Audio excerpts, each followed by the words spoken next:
Hoje eu vou falar sobre os 4 maiores erros que eu vejo os clientes cometendo quando investem pelo Tesouro Direto. Ele é maravilhoso porque, ele tem liquidez diária. Você pode comprar e vender os títulos diariamente, tendo o depósito no dia seguinte. Isso é maravilhoso e não tem para todos os tipos de investimento.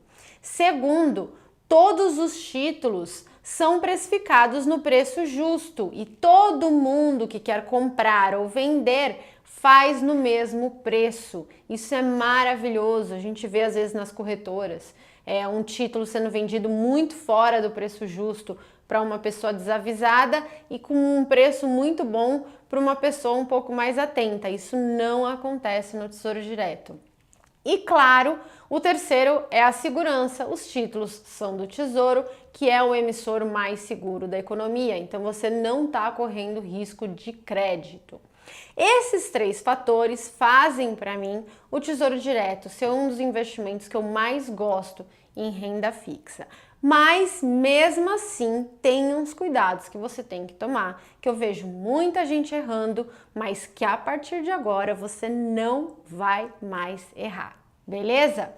Primeiro erro, não se atentar que o Tesouro Direto não é um título. Quando você entra no Tesouro Direto, você vai perceber 3 tipos de títulos: os pré-fixados, os pós-fixados e os indexados à inflação.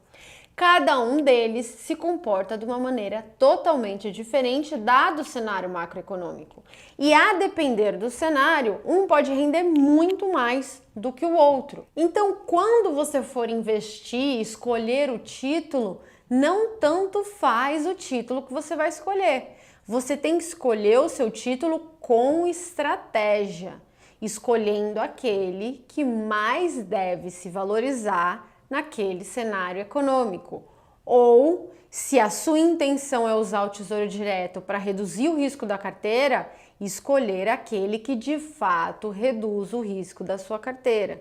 Tá? Então a primeira é investir nesses títulos com estratégia, selecionando o título certo do vencimento correto também, porque tem diferença ele ser de curto prazo ou de longo prazo. Segundo erro, os títulos pré-fixados e IPCA+, sofrem marcação a mercado.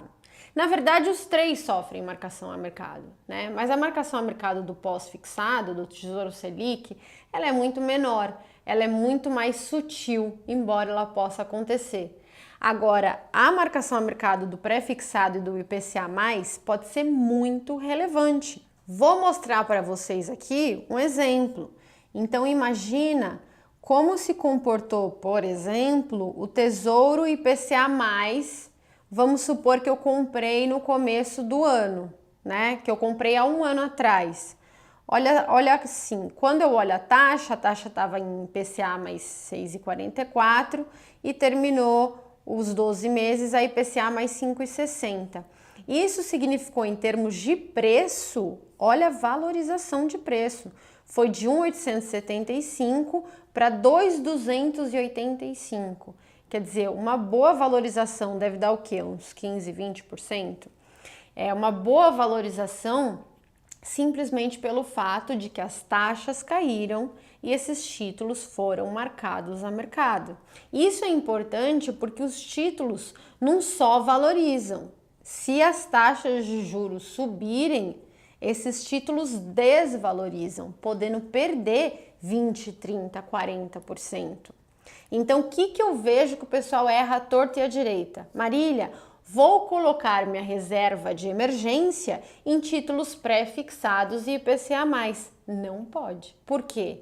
Aí, chega na hora da emergência, você precisa sacar o dinheiro, só que está num momento muito ruim de mercado, que as taxas subiram muito, você vai sacar 20%, 30% a menos do que você achou que era a sua reserva de emergência. Então, o único título que serve ao propósito de manter o patrimônio é o Tesouro Selic.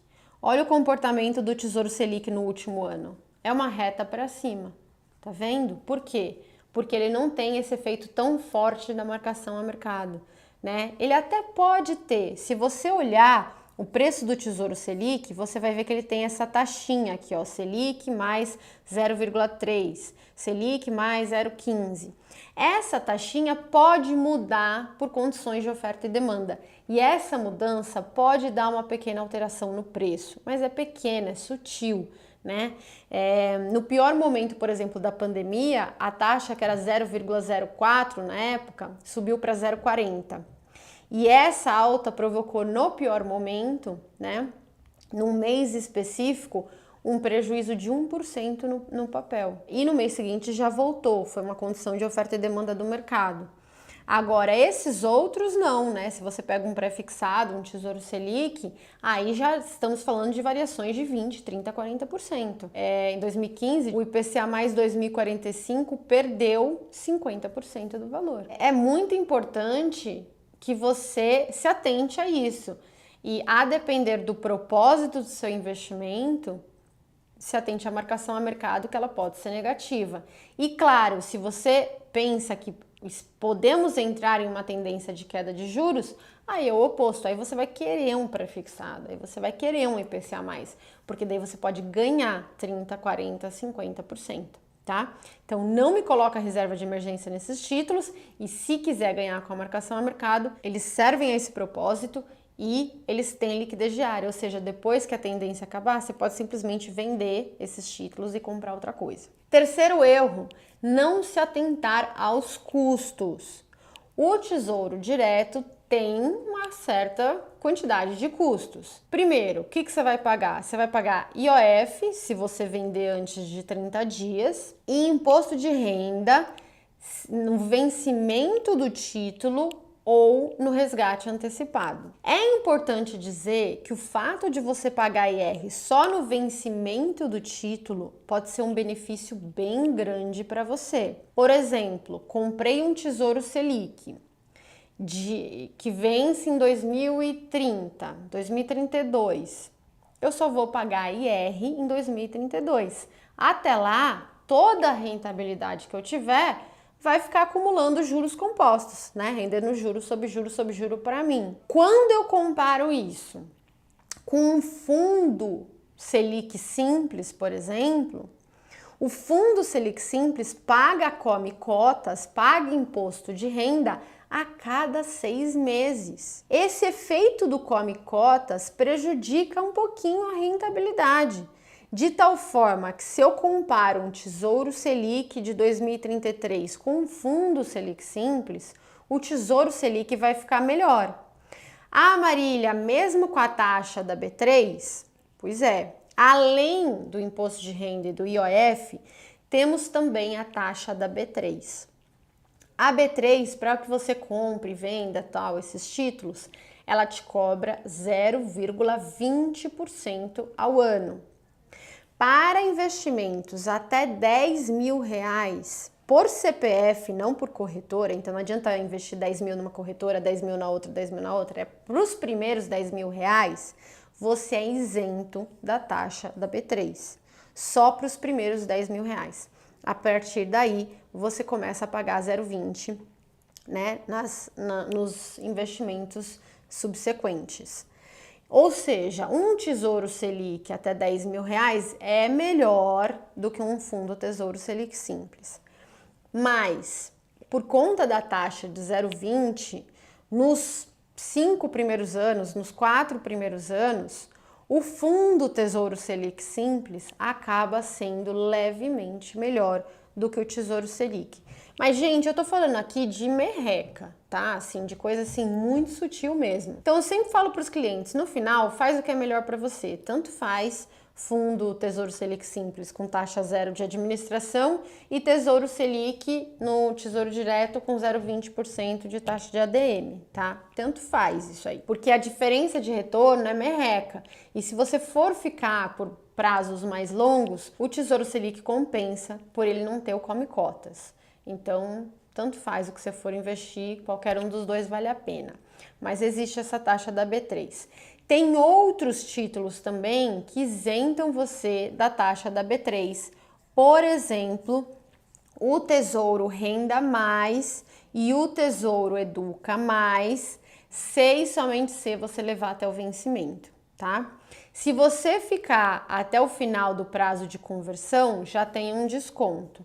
E aí, se você ficar até o vencimento do título, você realmente paga zero de taxa da B3. Então, é um estímulo aí para você usar esses títulos para poupar para aposentadoria ou para financiar a educação do seu filho. Então, esses custos são muito importantes e você tem que colocar eles na conta quando você for investir no Tesouro Direto, porque eles existem, são reais e podem tirar um pouquinho de rentabilidade dos seus investimentos.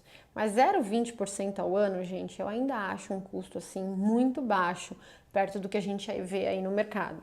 Os fundos de bancões, por exemplo, eles cobram meio, já vi cobrando 1%, 1,5% para te dar acesso à mesma coisa que o Tesouro Direto te dá acesso.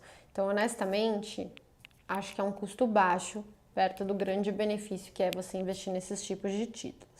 Então, esses títulos do Tesouro Direto, se você segurar por mais de 2 anos, né, você vai pagar o IR mínimo de 15% de um investimento normal de renda fixa. Ah, Marília, quero menos IR. A única forma de você pagar menos IR é ou você ir para um produto isento, né, como LCIs, LCAs, CRIs e CRAs, ou se você não quer correr risco de crédito, é você ir para um fundo de previdência. O fundo de previdência, ele tem esses dois benefícios que eu falei para vocês. Tanto o imposto final, né, da tabela regressiva é 10% depois de 10 anos, então você chega num imposto bem menor do que os investimentos de renda fixa. E além disso, ele não tem come-cotas também, né, que um fundo tradicional tem. Então ele tem um duplo benefício. O imposto de renda é menor e só é pago no final, que é maravilhoso, né, para os seus investimentos se você realmente pensa a longuíssimo prazo. Se você vai investir para 1, 2, 3 anos, isso não faz tanta diferença. Se você investe para 30 anos, isso faz uma mega diferença, porque acumula muito juros sobre juros sobre juros na sua rentabilidade, tá? Quarto erro e o mais importante, o que realmente as pessoas não se atentam, passa batido.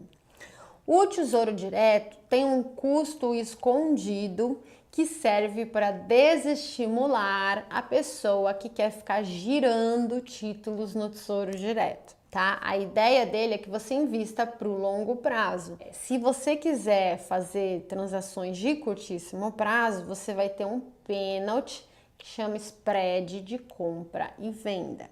O que é isso, Marília? Quando você entra no Tesouro Direto, por exemplo, vamos supor, entrei hoje, um pré-fixado 2026 está com uma taxa de 9,70, né? E um preço de 837,71. Então, se eu entrar no Tesouro Direto e quiser comprar o pré-fixado 2026, eu vou pagar R$ 837,71. Comprei hoje. Mas se eu quiser vender este título, né, pré-fixado 2026, eu só consigo angariar 835,65, portanto, menos do que o preço que eu paguei, né, que era 837. Então tem uma pequena diferença, grosso modo R$2, que eu perco se eu quiser comprar hoje, por exemplo, e vender amanhã, né? Ao longo do tempo, com a rentabilidade desse título acontecendo, esses R$2 vão significar nada, né? Até em termos de taxa, ó, significa 12 bases, 0,12%, muito pouco. Então, isso ao longo do tempo não vai fazer diferença nenhuma no seu investimento. Mas, quando você quer usar o Tesouro Selic para reserva de caixa, recebi o dinheiro do mês, quero investir por pouquinho tempo para depois pagar isso, pagar aquilo, enfim, né? Um dinheiro que você vai transacionar muito. Evite o Tesouro Direto. É melhor pegar, por exemplo, um CDB de liquidez diária de um bancão, porque você vai sempre ficar pagando esses spreadzinhos de compra e venda que acabam, no investimento de curtíssimo prazo, acabam pesando no seu investimento. Porque daí você vai pagar, por exemplo, se você quer investir para menos de 30 dias, além de você pagar o spread de compra e venda, você vai pagar o IOF e vai pagar o IR também. Então, o que vai sobrar para você é muito pouco. tá? No CDB já ia sobrar pouco, no Tesouro Direto acaba sobrando menos ainda por conta desse spread de compra e venda. Então, Tesouro Direto não funciona se você quer investir para o curto prazo, tá? Não funciona. Para curto prazo, tem outros investimentos que são mais interessantes. Prefira esses outros investimentos. O Tesouro Direto é para operações que você quer fazer de médio a longo prazo, ou para aposentadoria e tal, enfim, porque você tem todo o benefício cumulativo do imposto de renda que você não paga, como eu falei para vocês, ou então para pegar tendências, né, de 2, 3 anos e ganhar com a marcação a mercado para ganhar aí 30, 40, 50% num ciclo de queda, por exemplo, das taxas de juros de mercado. Esses dois são os melhores usos do Tesouro Direto que você pode fazer.